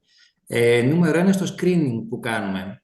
Στην ουσία η Άντα λέει ότι εκτός από αυτά που ήδη ξέρουμε, δηλαδή ο ασθενής να επισκεφθεί οφθαλμίατρο, οδοντίατρο, να δούμε για καρδιακή ανεπάρκεια, να δούμε για περιφερική εγκιακή νόσο, αν αυτό επηρεάζει τη θεραπεία μας, αν χρειάζεται για παράδειγμα να αρχίσει η ριβαροξαμπάνη.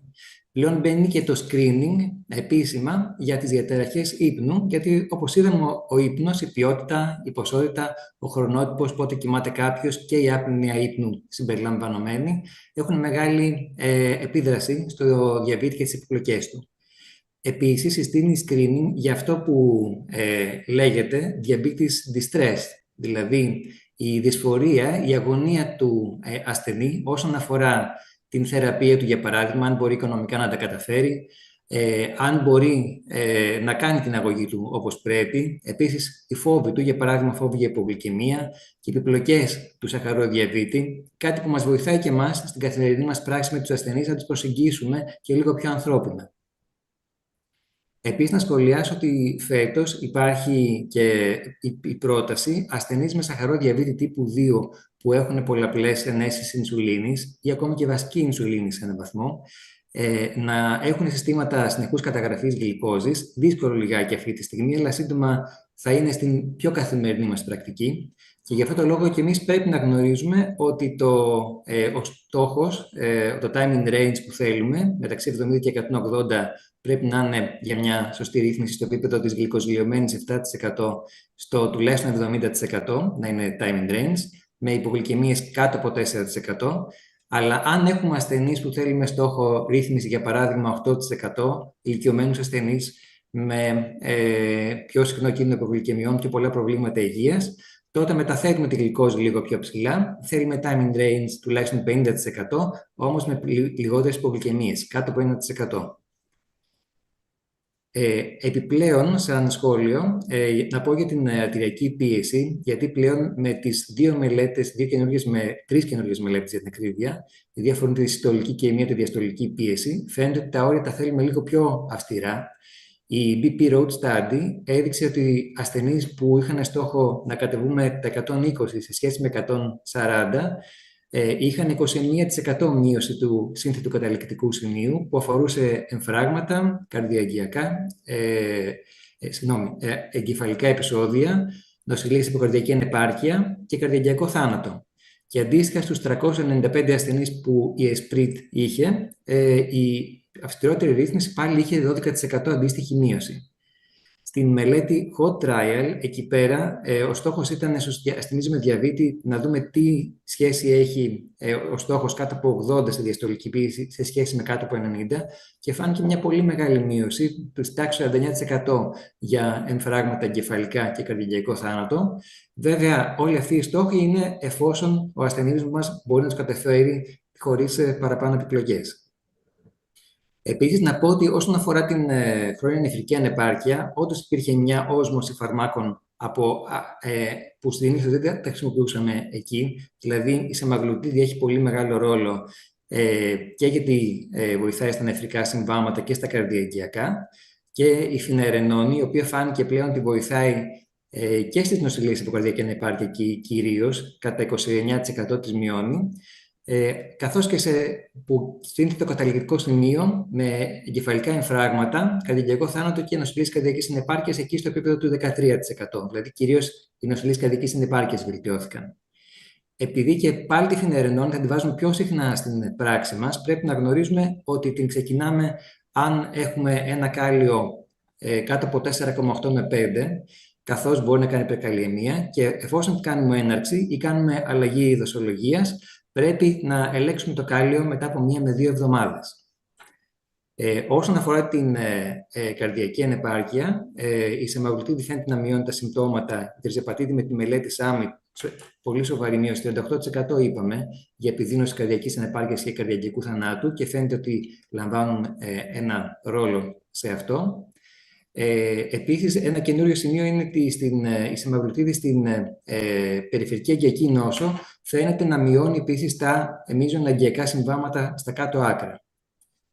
Και η Άντα προτείνει επίσης σε ασθενείς που έχουν υψηλό καρδιακικό κίνδυνο ή καρδιακά νοσήματα να λαμβάνουν τα GLP-1 ανάλογα και για μείωση των νοσηλειών από καρδιακή ανεπάρκεια, καθώς φαίνεται να τις μειώνει.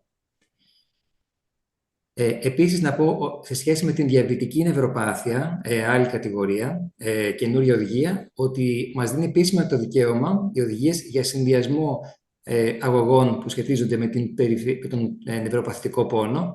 Για παράδειγμα, μπορούμε να συνδυάσουμε γκαβαπεντινοειδή, τα γνωστά πρεγκαμπαλίνη, γκαβαπεντίνη που έχουμε τις ουσίες, και SNRIs, δηλαδή ντουλοξετίνη, δεντιλαφαξίνη, μεταξύ τους, αλλά και με τα λιγότερο συνηθισμένα τετρακυκλικά αντικαταθλιπτικά, καθώς και τα αντιπληκτικά της τάξης των αναστολίων διάβολων 3, όπως το παλιπερικό και καραβαμαζεπίνη, που είναι λιγότερο στην πράξη μας, αλλά τουλάχιστον πρεγκαμπαλίνη, γκαβαπεντίνη, ντουλοξετίνη και βεντιλαφαξίνη είναι στη συχνή μας πράξη. Επίσης, να πω και εγώ στη μεταφορμή να υπερθεματίσω πάλι, γιατί φαίνεται ότι είναι μια εξαιρετικά cost-effective αγωγή και καλό είναι να μην την χάσουμε για πολλούς λόγους από τη θεραπεία μας.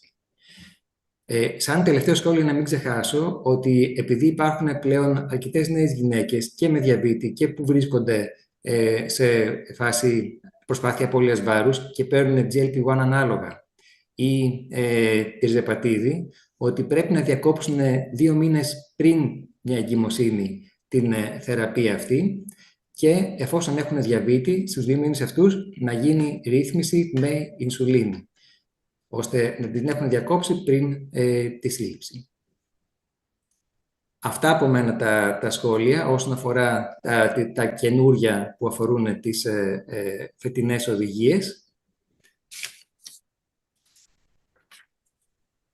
Ωραία, ευχαριστούμε Βασίλη, πάρα πολύ ενδιαφέροντα. Νομίζω ότι και οι δυο μαζί συνδυαστικά παρουσιάσατε σχεδόν το 100% των και νέων κατευθυντήριων οδηγιών που θα διέπουν την διαχείριση του διαβίου 2026. Νομίζω ότι τώρα, δεν ξέρω, είμαστε έτοιμοι με τις ερωτήσεις.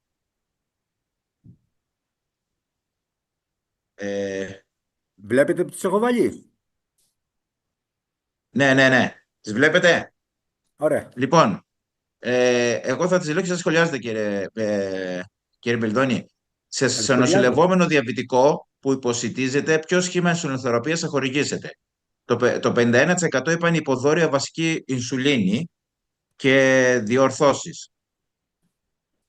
Το γάμα δηλαδή, είναι σωστό? Σωστό είναι. Κοιτάξτε, γι' αυτό σας έχω εδώ μερικά στοιχεία βασικά για την ινσουλινοθεραπεία από το Άντα. Τι λέει λοιπόν? Βασική ινσουλίνη ή βασική symbolic correction είναι η προτινόμενη θεραπεία για αυτούς που νοσηλεύονται, αλλά δεν νοσηλεύονται σε μονάδα. Γιατί όταν γίνει σε μονάδα, αλλάζει τελείως το σκηνικό. Ναι. Έτσι. Αυτό ακριβώς λοιπόν που ψήφισαν οι περισσότεροι από τους συναδέλφους. Απλά να τονίσω εδώ και κάτι άλλο που έχει σημασία. Κοιτάξτε τι λέει. Insulin therapy και μάλιστα το έχει 1α, δηλαδή είναι και ισχυρότατα τα τεκμήρια και η οδηγία είναι αναμφισβήτη.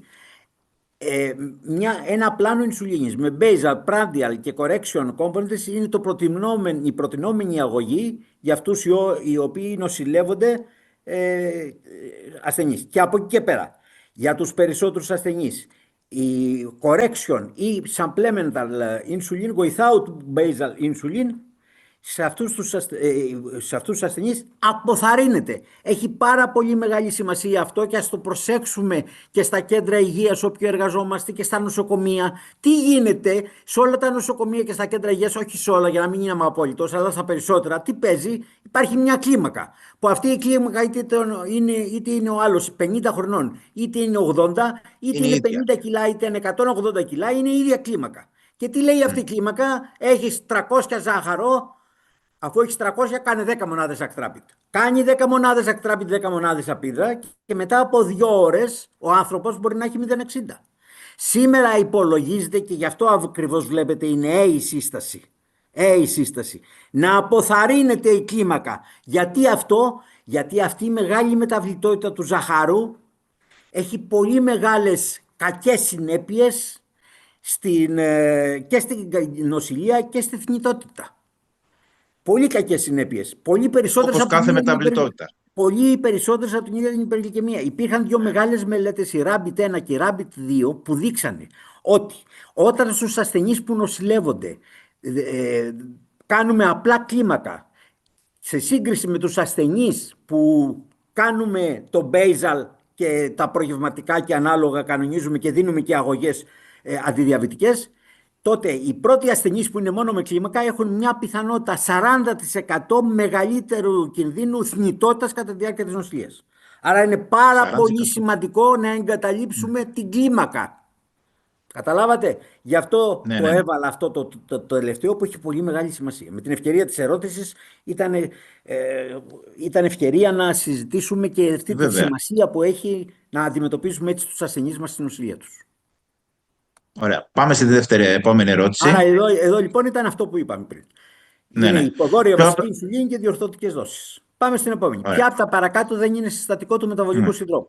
Η χαμηλή HDL, η υψηλή LDL, τα υψηλά τριγλικερίδια, η αυξημένη περίμετρος μέσης, η αυξημένη αρτηριακή πίεση.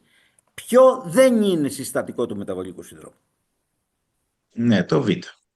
Το Β. Το Β Έτσι. Μμμ.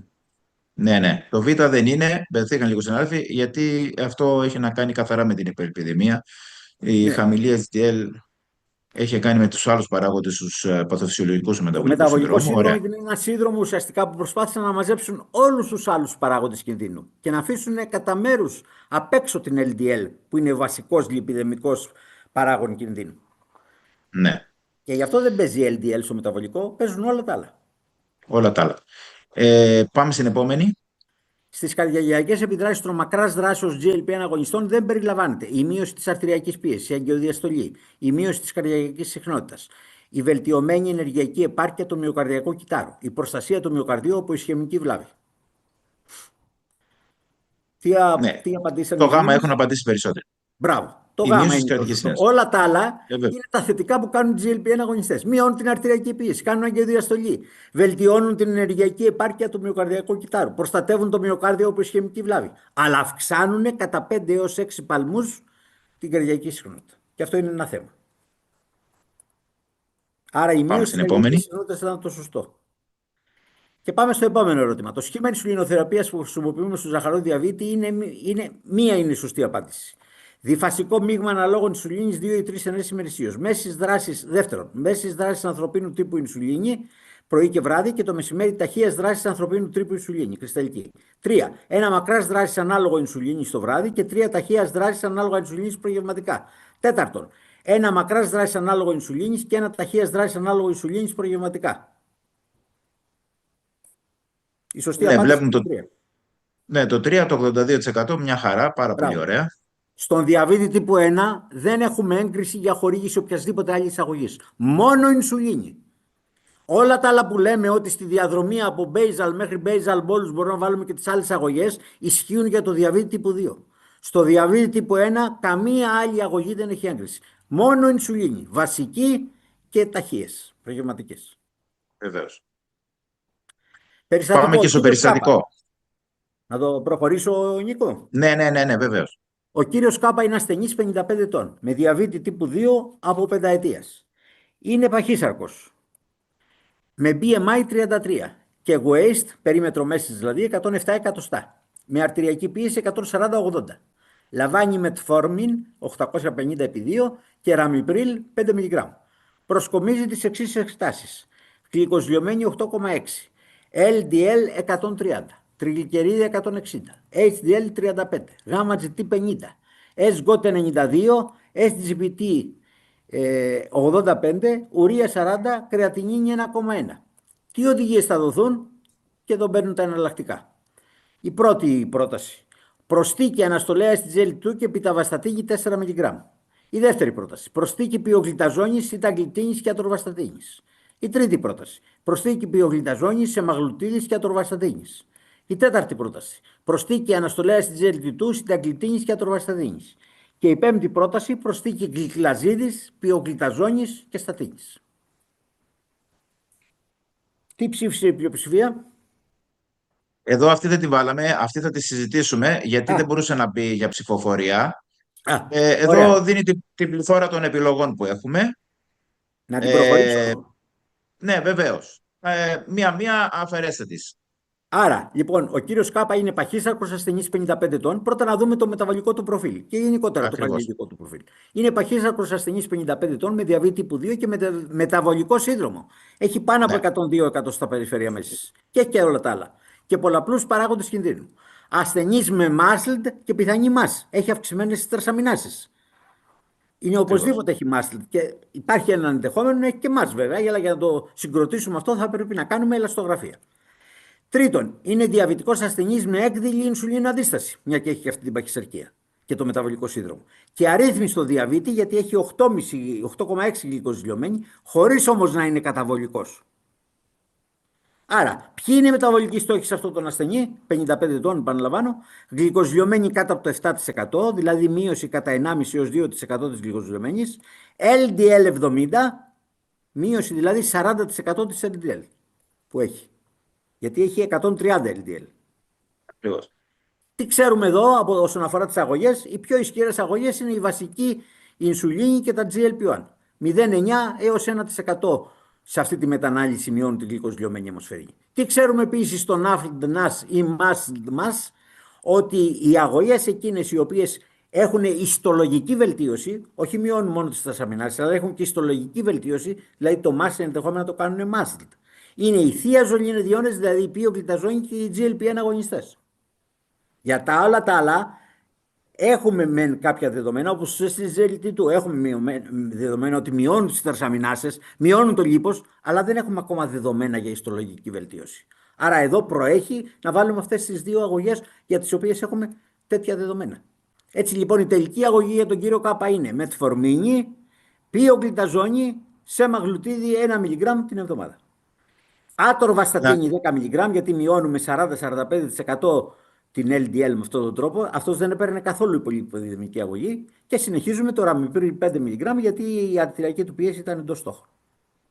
Αυτός βέβαια είναι και ένας ασθενής ο οποίος είναι πρώτος υποψήφιος να κάνει και καρδιακή ανεπάρκεια με διατηρημένο πλάσμα εξώθησης, αν δεν την έχει ήδη, δηλαδή να έχει συμπτωματολογία καρδιακής ανεπάρκειας. Επίσης είναι ασθενής ο οποίος πιθανότατα και τα νεφρά του αρχίζουν και υποφέρουν κυρίως από το ύπαρ. Θα μπορούσαμε να το με το 1,1. Ναι, θα μπορούσαμε. Εκεί τώρα, εάν εμείς έχουμε βάλει στην αγωγή και θέλουμε κάποια στιγμή να προσθέσουμε ή για τον ένα ή για τον άλλο λόγο SGLT2, θα προσθέσουμε ή θα αφαιρέσουμε από την πιογλυταζόνη σεμαγλουτίδη ατορβαστατίνη? Θα προσθέσουμε. Ναι. Αυτή τη στιγμή δεν υπάρχουν οδηγίες για τετραπλή αγωγή. Τριπλή είναι, αφού είναι πιογλυταζόνη σεμαγλουτίδη. Η ατορβαστατίνη είναι. Είναι η πιογλυταζόνη. Έχουμε δηλαδή αυτή τη στιγμή τη μετφορμίνη. Αν θυμάμαι καλά, το GFR του ήταν πολύ καλό. Και τη μετφορμίνη την ξέχασα, ναι. Η κρεατινίνη δεν ήταν η κρεατινίνη του? 1,1 ήταν. Το GFR του βγαίνει κοντά στο 60. Ωραία. Άρα λοιπόν δεν υπάρχει πρόβλημα χρόνιας νεφρικής νόσου, άρα μπορούμε να συνεχίσουμε τη μετφορμίνη.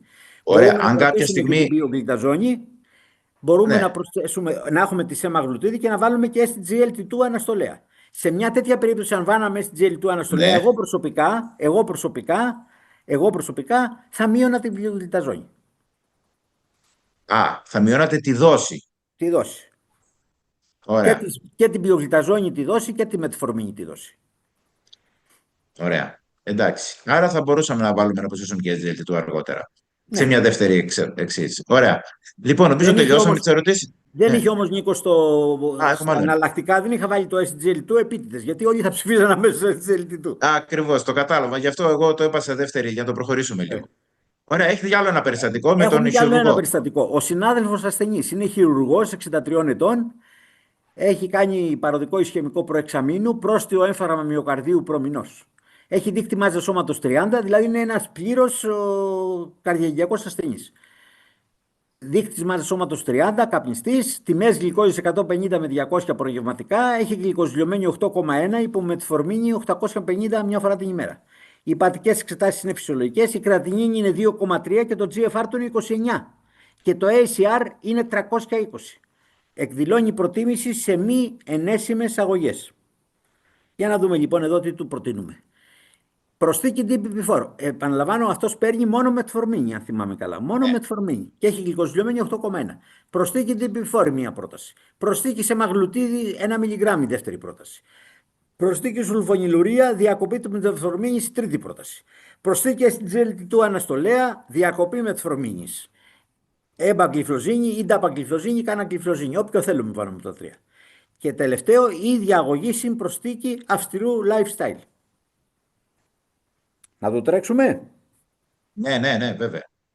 Λοιπόν, ανάλυση δεδομένων. Ασθενής 63 ετών, σχετικά υπέρβαρος, με αρρύθμιση στο διαβήτη, ομότιμα αυξημένα τα ζάχαρα νηστείας και τα μεταγευματικά και παρουσία σοβαρών χρόνιων μακροαγιοπαθητικών επιπλοκών, τία και έμφραγμα, και μικροαγιοπαθητικών επιπλοκών, καθώς έχει χρόνια νεφρική νόσο σταδίου 4. Στόχος γλυκαιμικής ρύθμισης λόγω συνοσυριοτήτων 7 με 7,5. Ωραία.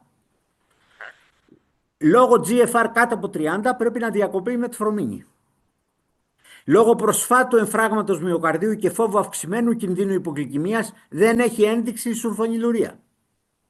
Θα μπορούσε να χορηγηθεί αναστολέας SGLT2 λόγω νεφροπροστατευτικής δράσης, όμως σε GFR κάτω από 30 δεν έχουν αντιπεργλυκαιμική δράση. Αυτό μην το ξεχνάμε. Οι DPP4 αναστολής θα μπορούσαν να χορηγηθούν γιατί έχει αποδειχθεί η καρδιαγιακή τους ασφάλεια, δεν παρέχουν όμως καρδιαγιακό ή νεφρικό όφελος.